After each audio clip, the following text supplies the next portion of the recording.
চেয়ারগুলো ওই পাশে নিয়ে যাও তো, ওইদিকে চেয়ার নেই একটাও। আরে বৌদি কেমন আছো? আরে এই আসার সময় হলো, আর এত রোগা হয়ে গেছে কি করে? বউ কিছু খেতে দেয় না? আরে না চলো অত কথা নেই, চলো বসবে, চলো তারপর। দাদা এইখানে একটুখানি মাছ দাও তো, এখানে একটু বেশি করে দাও। দিদি কি বাড়ি খায় না না খায় তার ঠিক নেই, এখানে আমার কাছে এসে একটু তো ঠিকঠাক করে খায়।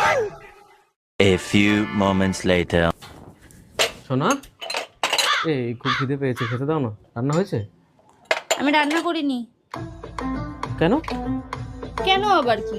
বাইগান, আমি তো তোমাকে খেতেই দিই না, যাকে খেতেই দিই না তার জন্য রান্না করব কেন? আমি রান্না করি না। যাও না, যাও তোমার বৌদির কাছে যাও, বেশ ভালো মন্দ পেট পুড়ে খেয়ে আসো, দেখবা মোটা হয়ে যাবা। আমি খেতে দিই না, তুমি রোগা হয়ে যাচ্ছো।